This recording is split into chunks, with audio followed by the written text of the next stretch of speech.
أعوذ بالله من الشيطان الرجيم. بسم الله الرحمن الرحيم. الرحمن علم القرآن خلق الإنسان علمه البيان الشمس والقمر بحسبان والنجم والشجر يسجدان والسماء رفعها ووضع الميزان ألا تطغوا في الميزان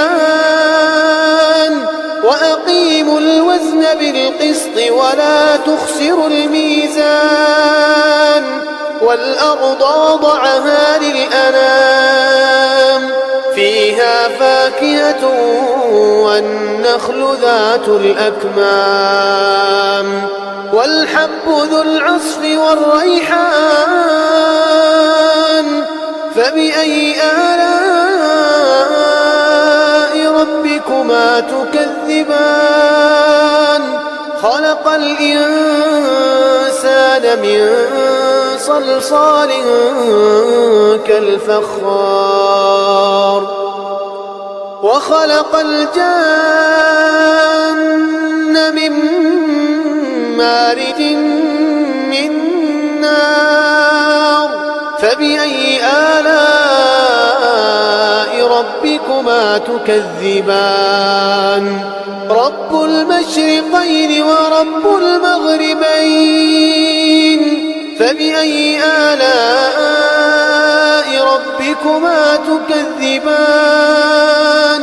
مرج البحرين يلتقيان بينهما برزخ لا يبغيان فبأي آلاء ربكما تكذبان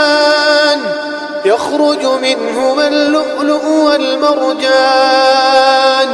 فبأي آلاء ربكما تكذبان وله الجوار المنشآت في البحر كالأعلام فبأي آلاء ربكما تكذبان كل من عليها فان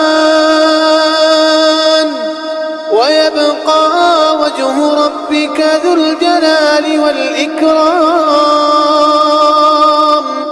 فبأي آلاء ربكما تكذبان يسأله من في السماوات والأرض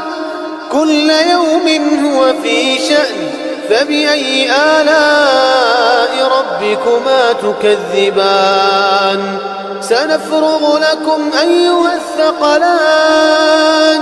فبأي آلاء ربكما تكذبان يا معشر الجن والإنس إن استطعتم أن تنفذوا من أقطار السماوات والأرض فانفذوا لا تنفذون إلا بسلطان فبأي آلاء ربكما تكذبان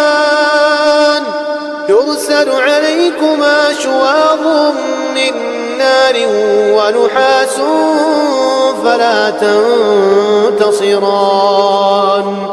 فبأي آلاء ربكما تكذبان فإذا انشقت السماء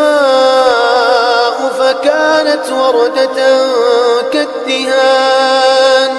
فبأي آلاء ربكما تكذبان فيومئذ لا يسأل عن ذنبه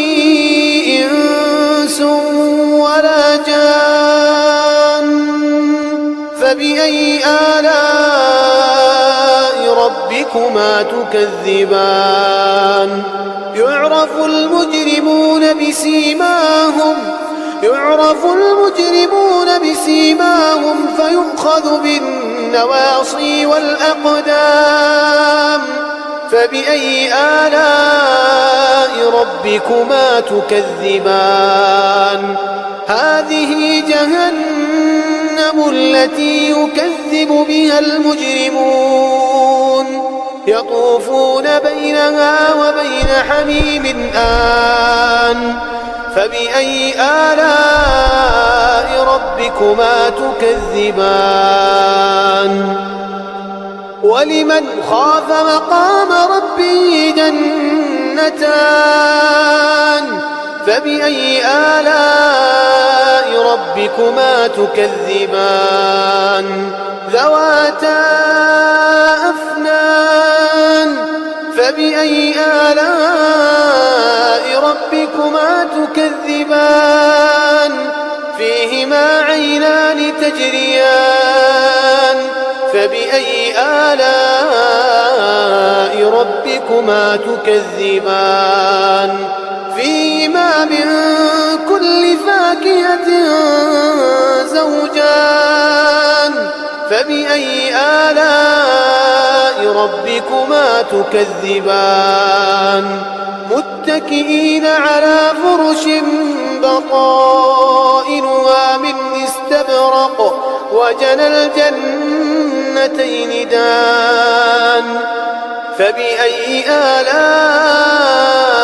ربكما تكذبان فيهن قاصرات الطرف لم يطمثهن إنس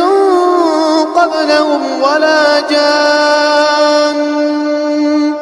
فبأي آلاء ربكما تكذبان كأنهن الياقوت والمرجان فبأي آلاء ربكما تكذبان هل جزاء الإحسان إلا الإحسان فبأي آلاء ربكما تكذبان ومن دونهما جنتان فبأي آلاء ربكما تكذبان مدهامتان فبأي آلاء ربكما تكذبان فيهما عينان نضاختان فبأي آلاء ربكما تكذبان فيهما فاكهة ونخل ورمان فبأي آلاء ربكما تكذبان فيهن خيرات حسان فبأي آلاء ربكما تكذبان حور مقصورات في الخيام فبأي آلاء ربكما تكذبان لم يطمثهن إنس قبلهم ولا جان فبأي آلاء ربكما تكذبان متكئين على رفرف خضر وعبقري حسان فبأي آلاء ربكما تكذبان تبارك اسم ربك ذي الجلال والإكرام